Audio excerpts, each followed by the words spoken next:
Halo, selamat pagi. Apa kabarnya kalian? Semoga kalian tetap sehat dan selalu semangat dalam pembelajaran online ini. Wah, udah lama kita tidak bertemu ya. Dan sekarang saatnya bertemu, kalian sudah di kelas 11. Selamat datang di kelas 11. Nah, minggu lalu saya sempat mengirimkan video tentang dinamika rotasi dan keseimbangan benda tegar. Saya harap kalian telah menonton videonya sehingga untuk pembelajaran hari ini kalian memiliki gambaran tentang apa itu dinamika rotasi dan keseimbangan benda tegar sendiri. Tetap semangat untuk belajar fisika hari ini. Kalau misalnya kalian belum mengerti dan memahami tentang pembelajaran hari ini, kalian bisa menanyakan saya melalui personal chat atau melalui kolom komentar. Tapi sebaiknya melalui kolom komentar sehingga pertanyaan kalian bisa dilihat oleh teman-teman yang lain, mungkin menjadi bahan masukan untuk pembelajaran fisika di dinamika rotasi dan keseimbangan benda tegar. Oke, kita lanjut ke tujuan pembelajarannya.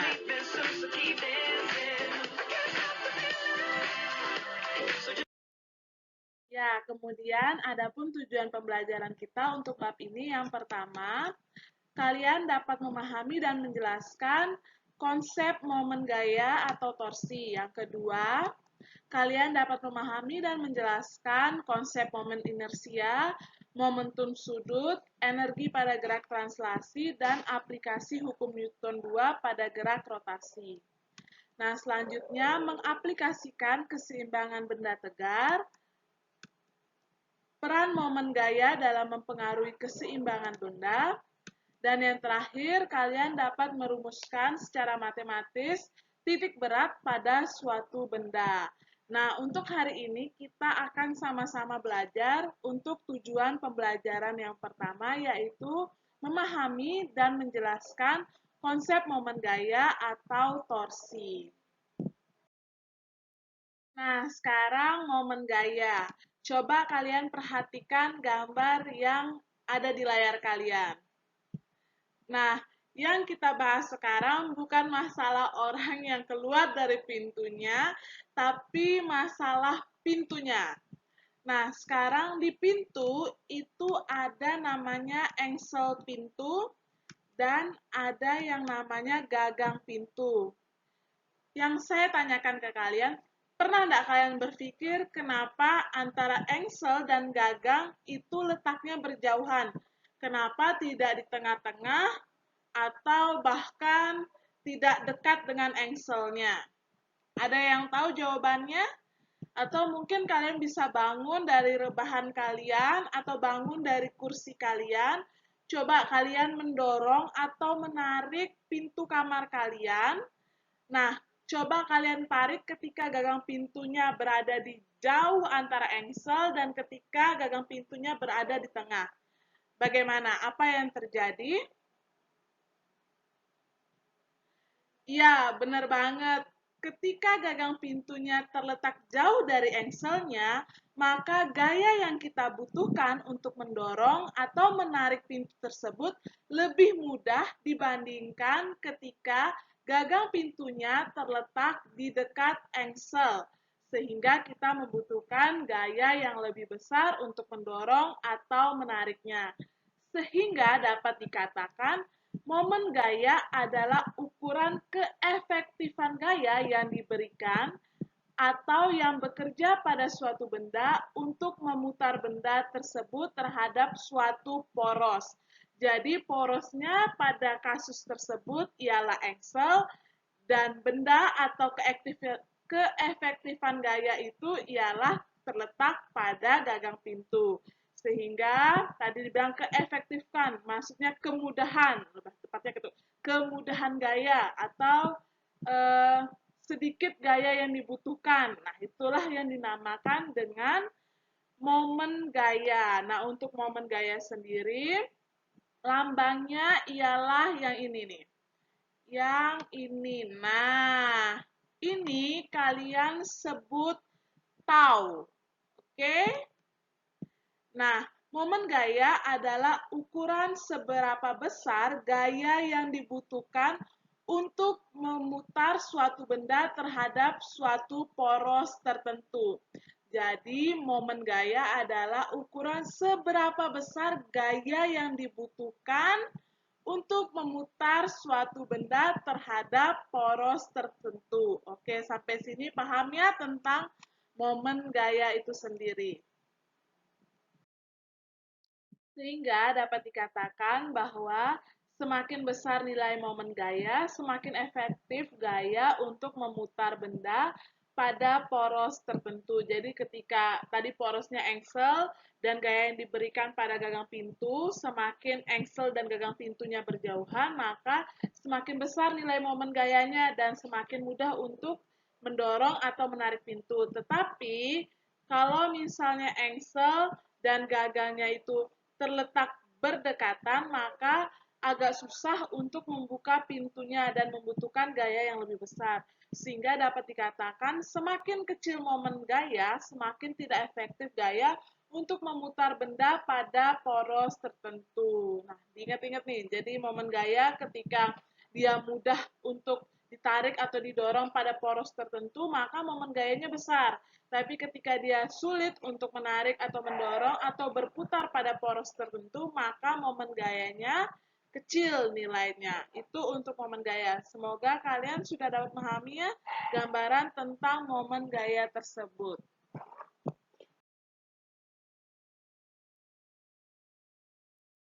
Torsi atau momen gaya.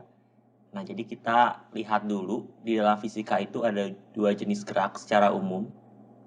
Ada dua jenis gerak. Saya tulis di sini. Yang pertama itu adalah gerak translasi. Nah, apa yang dimaksud dengan translasi?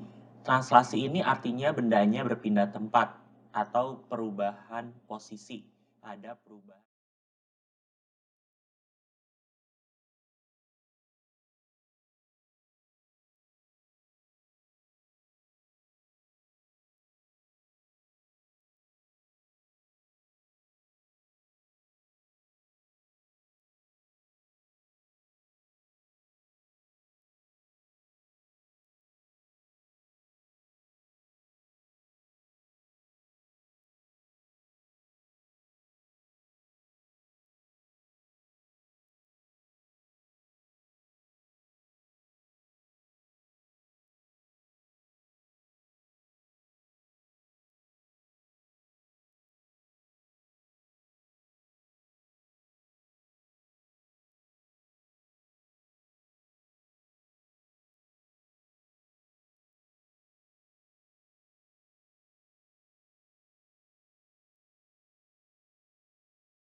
Contoh aplikasi torsi adalah pada jungkat-jungkit seperti ini. Kedua anak di sini berada pada jarak berbeda dari titik tumpu, namun bisa tetap setimbang. Kenapa begitu? Hal ini karena momen gayanya sama. Torsi dari anak yang pertama yaitu tau 1 sama dengan R1 kali F1 sama dengan 2 meter kali 300 Newton sama dengan 600 Newton meter. Dan torsi dari anak yang kedua yaitu tau 2 sama dengan R2 kali F2 sama dengan 1 meter kali 600 Newton sama dengan 600 Newton meter. Jadi, torsi yang diakibatkan kedua anak di sini adalah sama besar.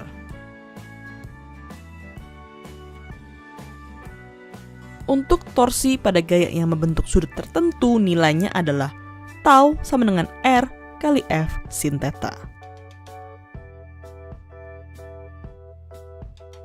Jika pada suatu benda terdapat banyak gaya yang bekerja, maka jumlah total torsinya adalah nilai totalnya. Tau sama dengan tau 1 tambah tau 2, dan seterusnya. Torsi di sini adalah besaran vektor, sehingga memiliki nilai arah. Secara perjanjian, arah torsi yang searah jarum jam adalah positif, dan yang berlawanan arah jarum jam adalah negatif.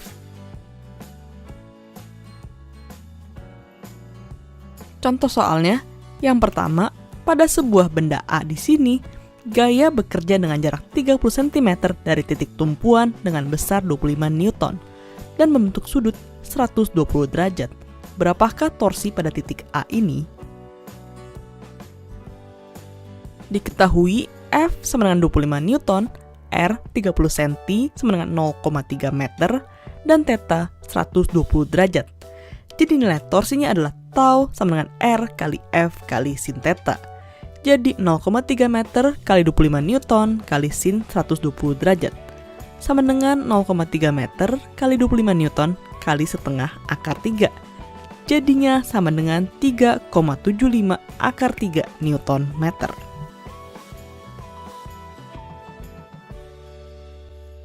Contoh soal yang kedua, batang AB diberikan gaya seperti pada gambar ini. Berapakah torsi total pada titik A? Jadi dari gambar ini kita ketahui R1 adalah 30 cm, F1 25 Newton, dan theta 1 adalah 53 derajat. Untuk yang kedua, R2 sama dengan 40 cm, F2 20 Newton, dan theta 2 90 derajat. Nilai torsi totalnya adalah tau 1 tambah tau 2. Di sini, torsi yang pertama adalah negatif karena berlawanan arah jarum jam dan torsi yang kedua positif. Sehingga, tau sama dengan minus R1 F1 kali sin theta 1 ditambah R2 F2 sin theta 2 sama dengan minus 0,3 meter kali 25 Newton kali sin 53 derajat ditambah 0,4 meter kali 20 Newton kali sin 90 derajat sama dengan minus 0,3 meter kali 25 Newton kali 0,8 tambah 0,4 kali 20 kali 1 sama dengan 2 Newton meter. Oke, demikian pembelajaran fisika hari ini tentang momen gaya. Bagaimana? Sudah paham kan tentang momen gaya sendiri? Sudah ada contoh soalnya, sudah ada konsepnya. Nah, tinggal kalian mau atau tidak untuk belajar. Nah, kalau kalian mau belajar, silakan untuk menuliskan di catatan kalian, baik dari awal tadi sampai dengan contoh soal, sehingga kalau kalian menulis, otak kalian bekerja, sehingga kalian cepat memahami tuh tentang momen gaya sendiri. Nah, begitu ya. Untuk hari ini sampai di sini dulu. Silahkan untuk mengerjakan latihan soal yang saya berikan. Dan yang belum membeli buku, silahkan untuk membeli bukunya di sekolah. Oke, sampai ketemu di pembelajaran fisika berikutnya.